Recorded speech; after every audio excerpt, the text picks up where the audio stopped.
자, 스포츠 사이컬러지라고 이렇게 하죠. 자, 여기서 크게 먼저 미국에서 이제 이런 움직임이 시작이 됐는데, 맞습니다. 운동 선수들 대상으로 경기력을 높이기 위한 이 스포츠 심리학이 있는데, 이게 100을 차지했다면 한 10년 전부터 그리고 근래 들어서면서 이런 부분은 줄어들고 있고, 그렇다고 해서 이거를 커버를 안 하는 건 아니고 줄어들고 있고. 자, 그러면 어떤 걸 다루냐? 우리가 옛날에 이 산업이 발달되는 시절이 있었어요. 1차 산업, 2차 산업, 3차 산업 막 이렇게 있어요. 요즘에 4차 산업 시대라고 하잖아요. 자, 1차 산업은 뭡니까? 그냥 쉽게 우리 그냥 편안하게 얘기를 하면 1차 산업은 자연에서 채취해, 자연에서. 물고기 잡는 거 물고기, 그쵸? 농사 짓는 거예요. 자연을 이용한 거죠. 이게 1차 산업이에요. 그쵸? 2차 산업은 뭐예요?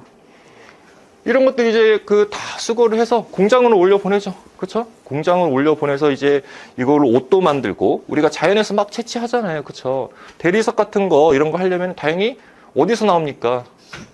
공장이 만듭니까? 자연에서 어떤 물질을 이제 채취를 해야죠. 자, 공장에서 이제 2차 산업은 공장이 발달을 해요. 어디서 하느냐? 사람이 많이 몰리는 곳에 공장이 생길 수밖에 없겠죠. 그래서 2차 산업이 생기면서 지방에 있는 사람들이 막 수도권 서울로 막 올라오기 시작을 했어요. 70년대 때, 80년대 초반까지. 자, 이제 공장에서 만들었어요. 어떻게 해요? 내다 팔아야죠. 교통도 발달시켜야죠. 이게 3차 산업이에요. 그렇죠? 그러면 여기서 가장 3차 산업의 대표적인 핵심이 되는 게 바로 상업이에요. 내다 팔아야 되니까. 내다 팔려면 뭐가 필요합니까? 은행이 필요하겠죠. 돈도 필요하고, 운수업이라든지 뭐 비행기도 발달을 시켜야 되고, 경부 고속도로 깔아야 되고. 자, 그래서 3차 산업 때 이런 게 되다가, 자, 지금 4차 산업 시대는 뭡니까? 융복화 시대가 되면서 지금은 이 밸런스를 상당히 중요하게 생각을 해요. 그래서 운동을 되게 중요한 가치를 두고 있습니다. 이제 4차 산업은 물론 여기에 핵심의 부분이 되는 거 뭐 AR, 뭐 VR, 뭐 이런 것들이 있지만, 4차 산업의 핵심은 뭐 이것과는 별개로 가장 중요한 부분은 유비쿼터스, 우리가 직접 하는 게 아니라 명령을 내리는 거죠. 명령을.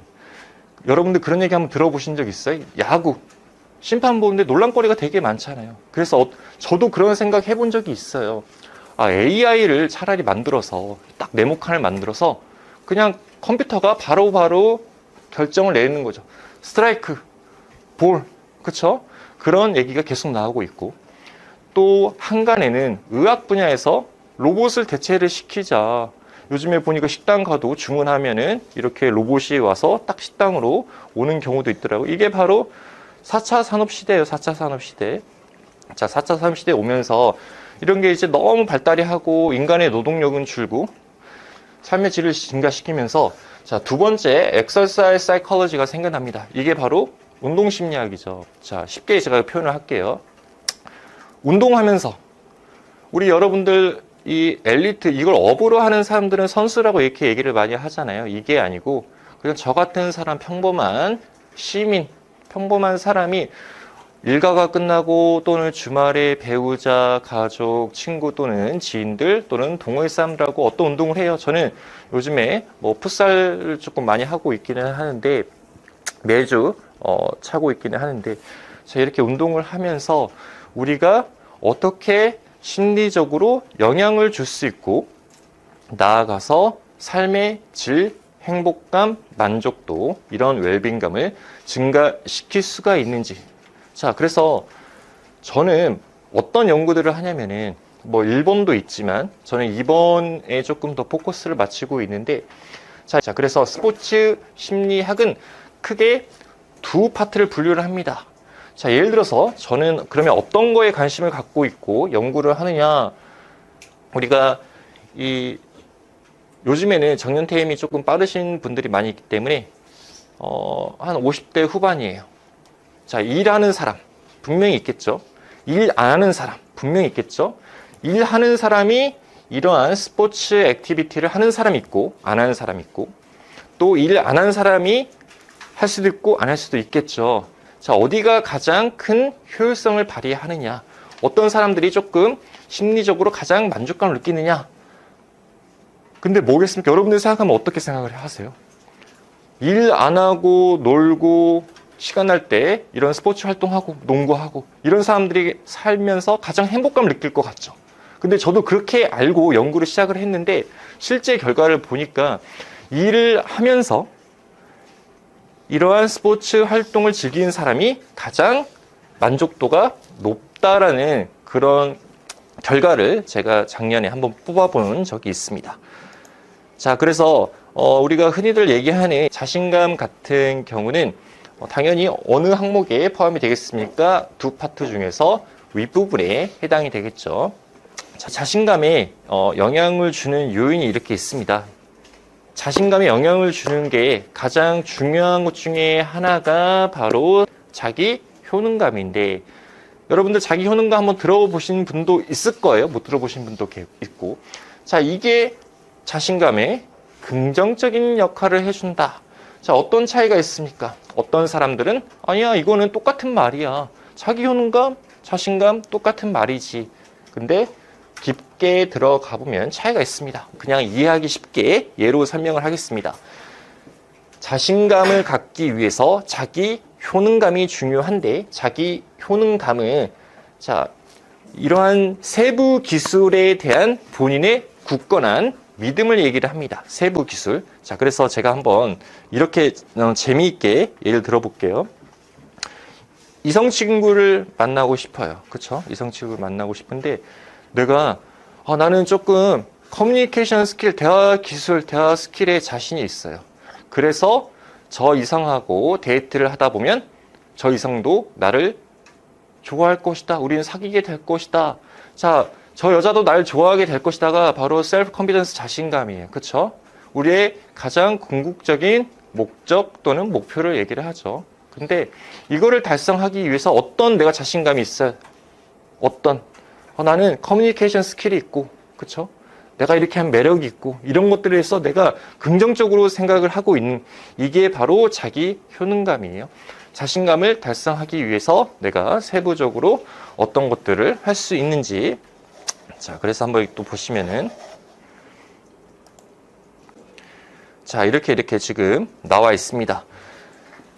자, 자신감은, 셀프 에스팀은, 자존감, 자아 존중감인데, 저희 대학생들도 보면 되게 줄여 쓰는 얘기를 많이 하더라고요. 그래서 저도 물어봐요, 학생들한테.